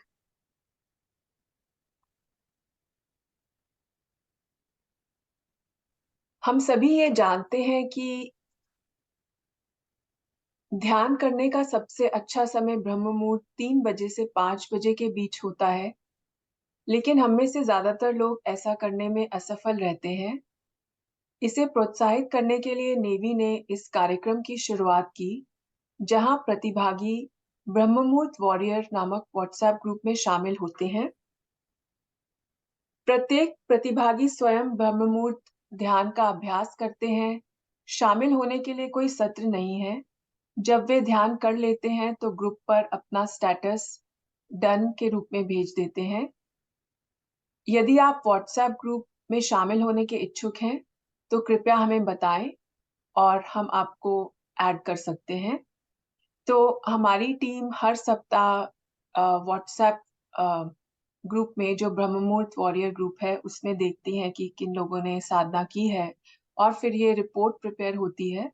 तो जिसमें वॉरियर्स ऑफ द वीक और इंडक्टीज ऑफ द वीक की सूची बनाई जाती है स्टेटस के बेसिस पर। तो इस सप्ताह के वॉरियर्स हैं मुकेश कुमार जी, तेजिंदर सदेव जी, अमित तालेकर जी, भगवती पटेल जी, प्राची क्षीरसागर जी, सूर्य आलम राजू जी, योगेश क्षीरसागर जी, श्रीरंग जी, सीमा सिंह जी और निरंजन कुमार जी। तो ये सब वे शिष्य हैं जिन्होंने सप्ताह में प्रतिदिन ब्रह्म मुहूर्त में उठकर साधना की है। इंडक्टीज ऑफ द वीक निम्नलिखित हैं: लालमणि जी, राजगुप्ता जी, रंजनी जी, डे मिलर जी, गीत जी, राधा जी, मोनिका जी, विजय कुमार जी, रश्मि जी, श्रीराम साहू जी और सुधांशु कुमार जी।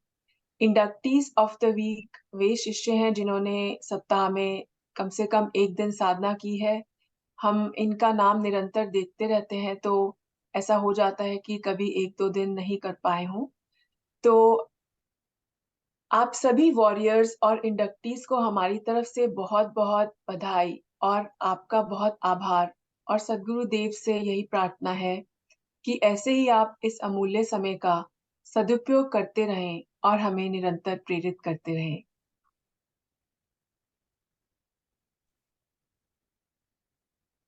अब हम आज के सत्संग के अंतिम चरण में पहुंच गए हैं। इस चरण में वंदना, आरती और शांति पाठ करेंगे। गुरु वंदना के माध्यम से हम गुरु चरणों में भक्ति अर्पित करते हैं। शिखा जी से आग्रह है कि वे वंदना के अंतिम 4 लाइन सद्गुरु चरणों में अर्पित करें। वंदना। प्रभु कल्प संत समाज उत्तम, सर्वधर्म आचार्य है। जिमि नद्य आश्रित सिंधु के हैं, विश्व पथमय काय है। प्रभु सत्य संत समाज तेरा, आप रक्षा कीजिए। जन सदा फल ज्ञान भक्ति, वृद्धि दिन दिन कीजिए। बोलिए सद्गुरुदेव भगवान की जय। बैक टू नीति जी। धन्यवाद शिखा जी।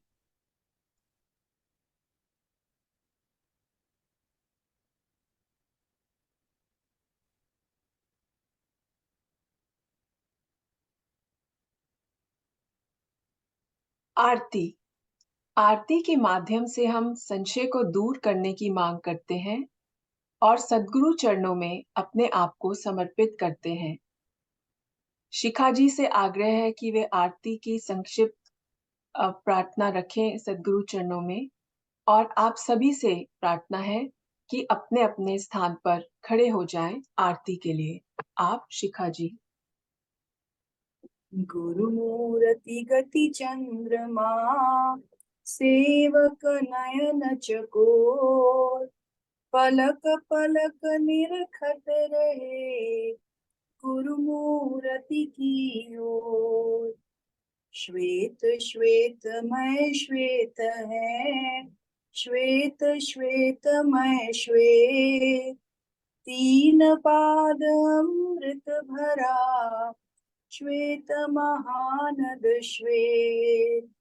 अष्ट चक्र सब शून्य परा, धरा धरा के पार, तहाँ सदा फल घर किया, भूली पड़ा संसार।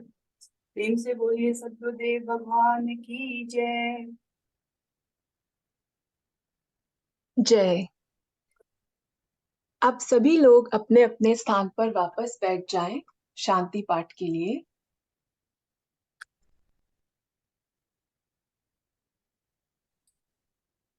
शांति पाठ विश्व की शांति एवं मंगल कामना के लिए है।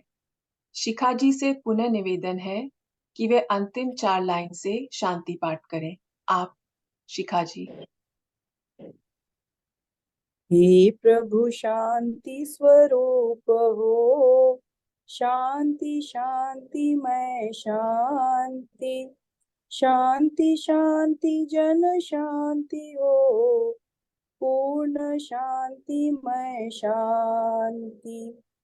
हे प्रभु शांति प्रदान कर, दूर हो सर्व शांति, देव सदा फल शांति मैं, शांति शांति सुख शांति।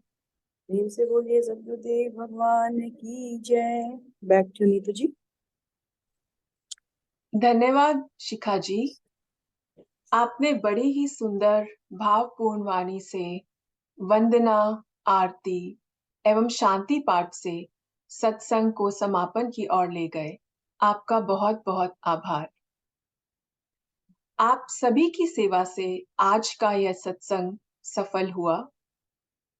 अब यहीं पर सत्संग को हम विराम देते हैं। जो भी लोग आज के सत्संग से जुड़े हैं, सभी को धन्यवाद तथा आपसे आग्रह है कि आज के सत्संग में हमने जो भी सीखा है उसे अपने जीवन में उतारें एवं अपने अंदर चिंतन करें। आपका बहुत बहुत धन्यवाद योगेश जी, शिखा जी, सूर्या जी, निरंजन जी, निरंजन कुमार जी, रश्मि जी, अलका जी, शशि जी, उत्कर्ष जी, श्रीरंग जी और गीत जी इस सत्संग में अपनी सेवा अर्पित करने के लिए। नॉर्थ अमेरिका इंस्टीट्यूट ऑफ विहंगम योगा पिछले कुछ वर्षों से यूएस और नॉर्थ अमेरिका में वर्चुअल सत्संग आयोजित कर रहा है। इससे संबंधित कोई भी प्रश्न info@vihangamyoga.org पर ईमेल के रूप में भेजा जा सकता है।